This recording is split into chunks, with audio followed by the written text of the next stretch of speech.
വിശുദ്ധ സുവിശേഷം വിശുദ്ധ യോഹന്നാൻ എഴുതിയ സുവിശേഷം 19-ാം അധ്യായം 17 മുതൽ 30 വരെ രേഖപ്പെടുത്തിയിരിക്കുന്ന തിരുവചനം കേൾപ്പിൻ. The Gospel according to St. John, chapter 19, verse from 17. അവർ യേശുവിനെ കൈയേറ്റു. അവൻ താൻ തന്നെ ക്രൂശിനെ ചുമന്നുകൊണ്ട് എബ്രായ ഭാഷയിൽ ഗോൽഗോഥ എന്ന പേരുള്ള തലയോടിടമെന്ന സ്ഥലത്തേക്ക് പോയി. അവിടെ അവനെയും അവനോട് കൂടെ വേറെ 2 ആളുകളെയും, ഒരുത്തിനെ അപ്പുറത്തും ഒരുത്തിനെ ഇപ്പുറത്തും, യേശുവിനെ നടുവിലുമായി ക്രൂശിച്ചു. പീലാത്തോസ് ഒരു മേലെഴുത്ത് എഴുതി ക്രൂശിന്മേൽ പതിപ്പിച്ചു.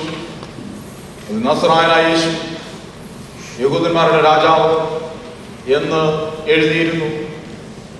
യേശുവിനെ ക്രൂശിച്ച സ്ഥലം നഗരത്തിന് സമീപമാകയാൽ അനേകം യഹൂദന്മാർ ഈ മേലെഴുത്ത് വായിച്ചു. അത് എബ്രായ, റോമ, യവന ഭാഷകളിൽ എഴുതിയിരുന്നു.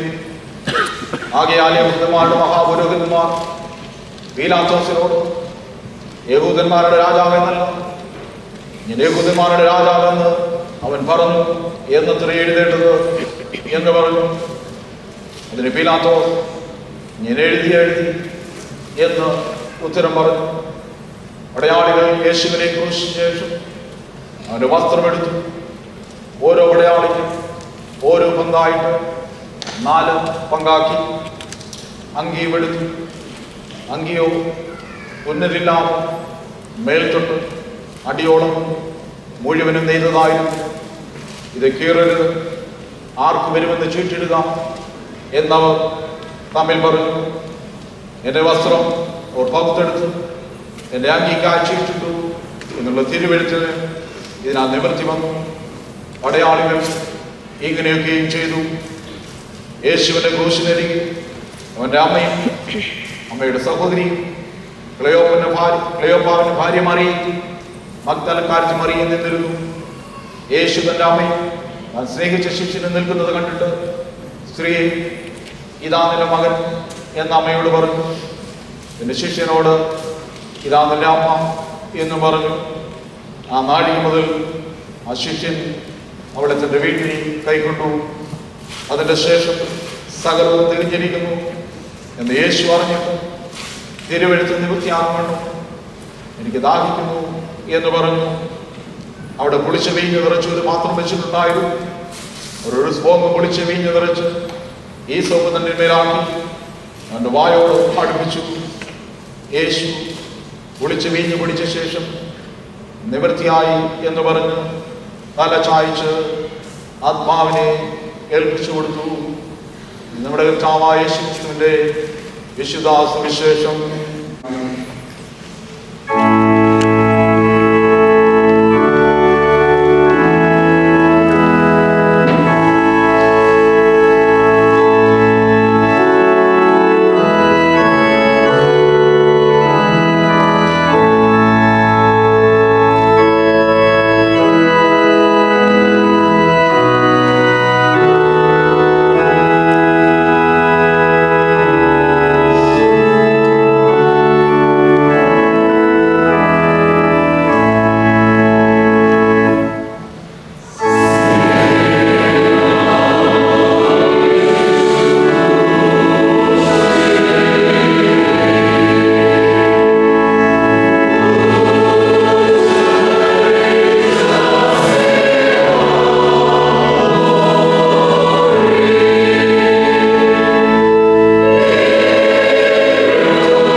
വിശുദ്ധ മത്തായിയുടെ സുവിശേഷം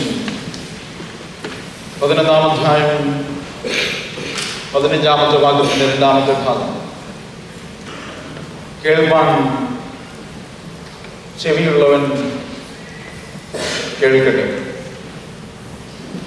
പഴയ നിയമത്തിൽ നാം അധികം കാണാത്തതും പുതിയ നിയമത്തിൽ ധാരാളമായി നാം കാണുന്നതുമായ ഒരു പദപ്രയോഗം അഥവാ ഫ്രേസ് ആണ് കേൾപ്പാൻ ചെവിയുള്ളവർ കേൾക്കട്ടെ. സുവിശേഷങ്ങളിൽ യേശു കർത്താവും വെളിപാട് പുസ്തകത്തിൽ യേശുവിൻ്റെ ശിഷ്യനായിരുന്ന യോഹന്നാൻ ഈ ഒരു പദം ധാരാളം ഉപയോഗിക്കുന്നതായിട്ട് നാം വായിക്കുന്നു. പ്രത്യേകിച്ച് വെളിപാട് പുസ്തകത്തിൽ ഏഷ്യയിലെ 7 സഭകൾക്ക് തന്റെ ദൂത് എഴുതുമ്പോൾ 7 സഭകളോട് പറയുന്നു, കേൾപ്പാൻ ചെവിയുള്ളവർ കേൾക്കട്ടെ.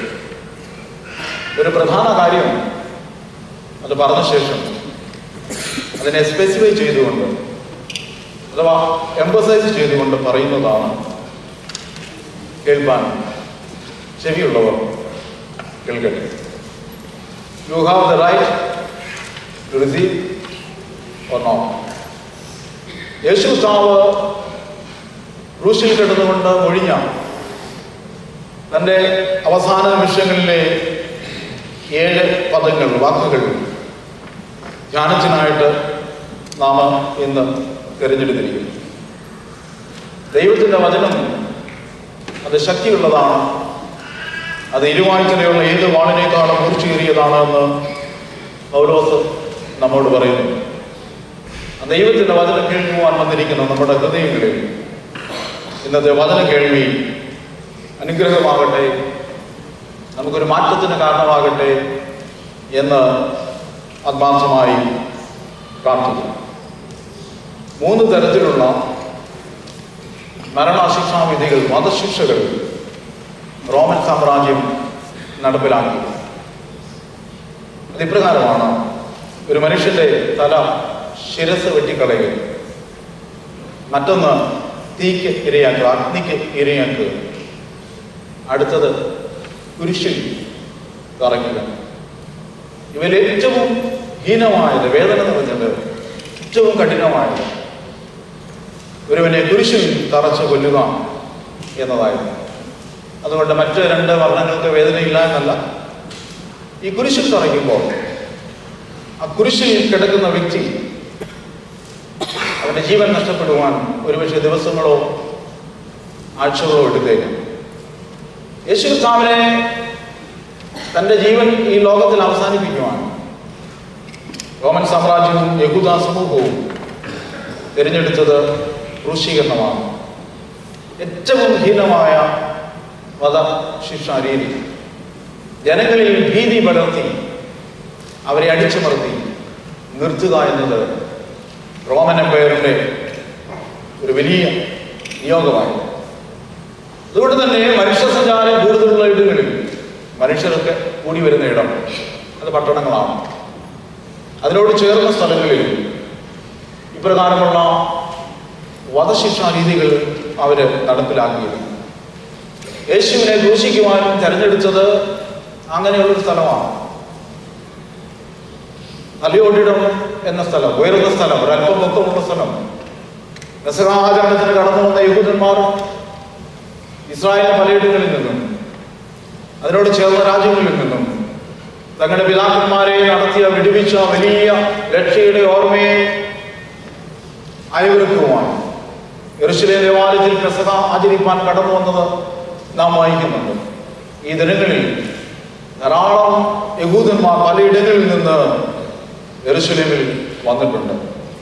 ആ ദിവസങ്ങളിൽ തന്നെ യേശുവിനെ ക്രൂശിക്കുവാനായി അവരെ തിരഞ്ഞെടുത്തു എന്നത് യാദൃശ്ചികമല്ല. തലേ രാത്രിയിൽ തന്റെ ശിഷ്യന്മാരുമായി പെസഹ ആചരിച്ച ശേഷം യേശു കർത്താവ് അവരുമായി ഗെത്സമനയിലേക്ക് പ്രാർത്ഥിക്കുവാനായി കടന്നു പോകുന്നതായിട്ട് സുവിശേഷ വേദഭാഗങ്ങളിൽ നാം വായിക്കുന്നു.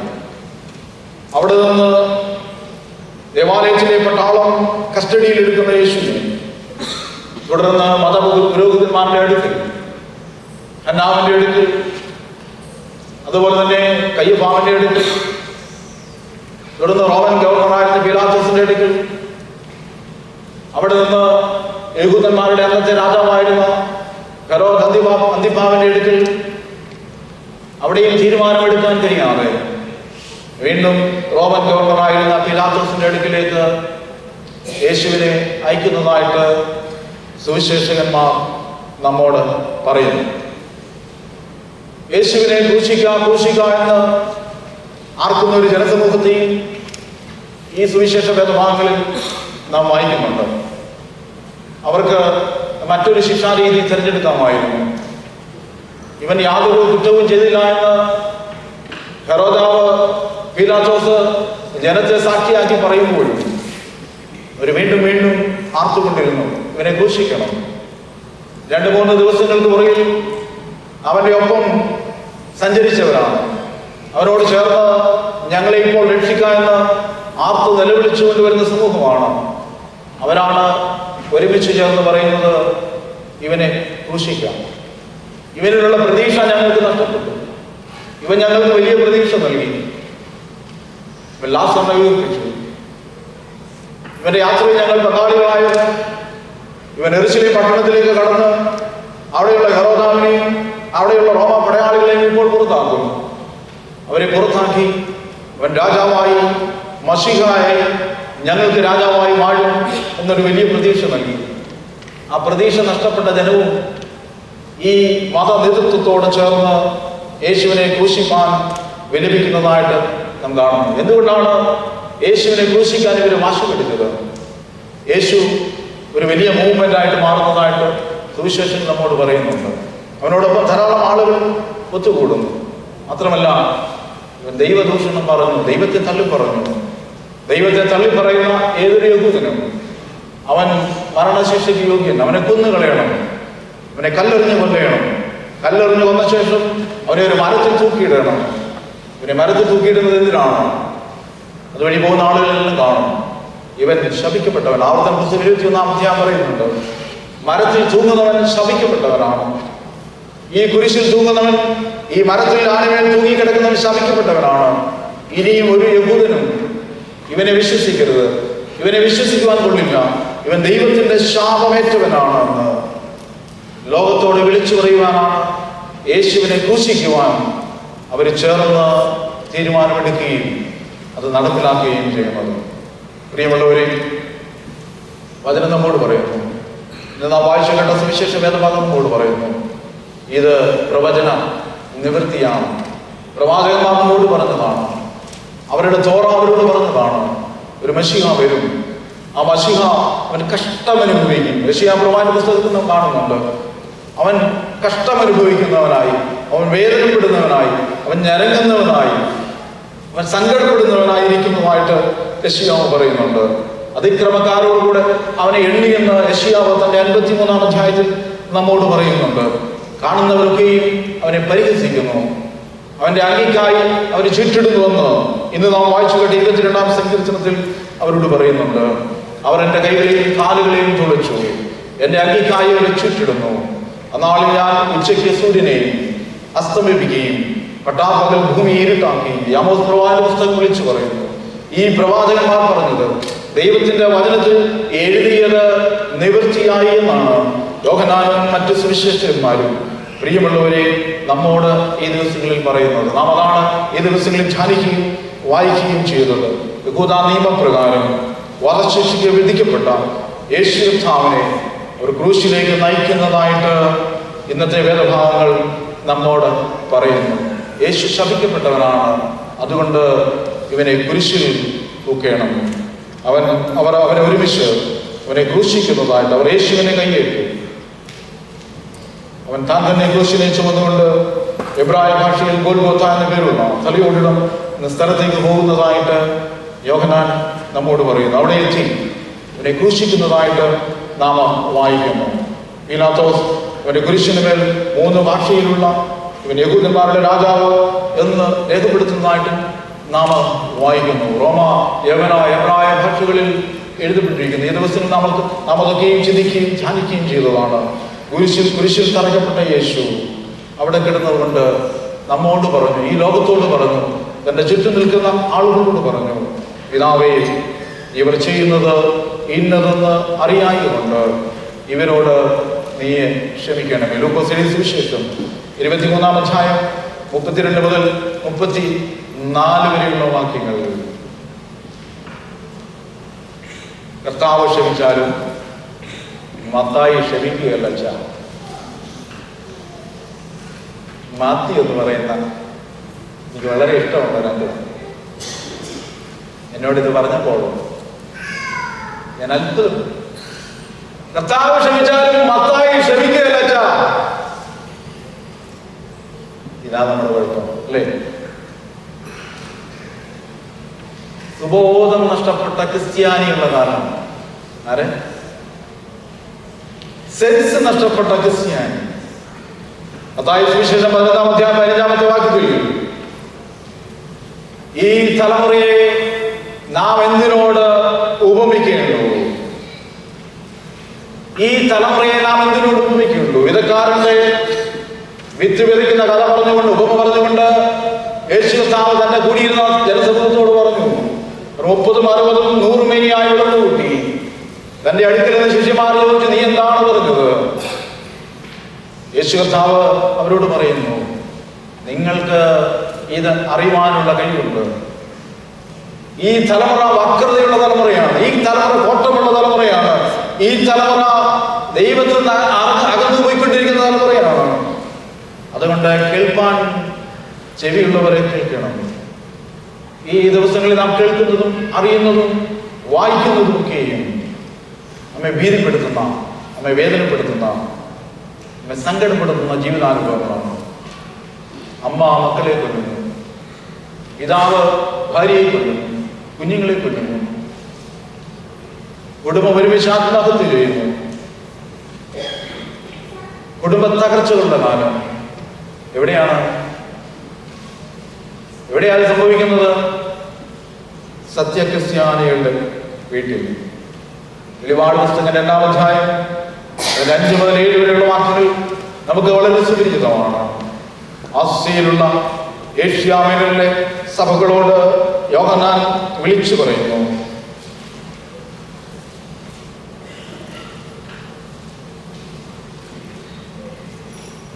നീ ഏതിൽ നിന്ന് വീണിരിക്കുന്നുവെന്ന് ഓർത്ത് മാനസാന്തരപ്പെട്ട് ആദ്യത്തെ പ്രവൃത്തി ചെയ്യുക. എഫെസോസിലെ സഭയോട് യോഹന്നാൻ പറയുന്നു, നീ ഏതിൽ നിന്ന് വീണിരിക്കുന്നുവെന്ന് ഓർത്ത് ആദ്യത്തെ പ്രവൃത്തി ചെയ്യുക. നീ മാനസാന്തരപ്പെടാനാൽ നിന്റെ നിലവിളക്ക് അതിന്റെ നിലയിൽ നിന്ന് നീക്കിക്കളയുകയും ചെയ്യും. എന്താണ് പറയുന്നത്? നിന്നെ പ്രകാശമായി ഈ എഫെസോസിലെ ദേശത്ത് തന്നെ വെച്ചിരിക്കുന്നു. സഭയെ നിന്നെ പ്രകാശമായി ഈ അബുദാബിയുടെ ഈ ദേശത്ത് തന്നെ വെച്ചിരിക്കുന്നു. നീ അവിടെ നിന്ന് വീണിരിക്കുന്നു. നീ ആദ്യത്തെ പ്രവൃത്തി ചെയ്യുക. നീ മടങ്ങി വരിക. എന്തിലേക്ക്? ദൈവത്തിലേക്ക് മടങ്ങി വരിക. ക്ഷമയുടെ അനുഭവത്തിലേക്ക് മടങ്ങി വരിക. പിതാവേ, ഇവർ ചെയ്യുന്നത് ഇന്നതെന്ന് അറിയായിക നീ ഇവരോട് ക്ഷമിക്കണമെന്ന് യേശു കർത്താവ് പറയുന്നത് താഴ്ന്നുകൊണ്ടല്ല. എവിടെ നിന്നുകൊണ്ടാ? കുരിശിൽ കിടന്നുകൊണ്ടാ. 3 ആണിമേൽ തൂങ്ങിക്കിടന്നുകൊണ്ടാണ് യേശു കർത്താവ് ഇത് വിളിച്ചു പറയുന്നത്. നീ മാനസാന്തരപ്പെടാനാൽ നിന്റെ നിലവിളക്ക് അതിന്റെ തട്ടിൽ നിന്ന് ഞാൻ നിലത്ത് എറിഞ്ഞു കളയും. ആത്മാവ് സഭകളോട് പറയുന്നത് എന്തെന്ന് ചെവിയുള്ളവൻ കേൾക്കട്ടെ എന്ന് പറഞ്ഞുകൊണ്ട് എഫെസോസിലെ സഭയ്ക്കുള്ള എഴുത്ത് അവസാനിപ്പിക്കുന്നു. കേൾപ്പാൻ ചെവിയുള്ളവർ കേൾക്കട്ടെ. സഭ മടങ്ങി വരണം. ഏതിലേക്ക്? ക്ഷമയുടെ അനുഭവത്തിലേക്ക്, ദൈവത്തിന്റെ അനുഭവത്തിലേക്ക്, കർത്താവിന്റെ അനുഭവത്തിലേക്ക്. വേദനയുടെ മധ്യത്തിലും, സങ്കടത്തിന്റെ മധ്യത്തിലും, ഡിപ്രഷന്റെ മധ്യത്തിലും, ദുരിതത്തിന്റെ മധ്യത്തിലും, ആത്മഹത്യാ മുനമ്പിന്റെ മധ്യത്തിലും നിൽക്കുന്ന അല്ലെ എന്തെല്ലാം കാര്യങ്ങളാണ് നമ്മൾ ഒരു ദിവസം കേൾക്കുന്നത്. ഡ്രഗ്സ് ഉപയോഗിക്കുന്ന നമ്മൾ പറയുന്നത് നമ്മുടെ വീടുകളിൽ, ഇന്ന് നമ്മുടെ വീടുകളിലേ ഉള്ളൂ. നമ്മുടെ വീടുകളിലേ ഉള്ളൂ. പല വീടുകളിലും ചെല്ലുമ്പോൾ ഇവിടുത്തെ കാര്യമല്ല കേട്ടോ, പല വീടുകളിൽ ചെല്ലുമ്പോൾ യൗവനക്കാരൻ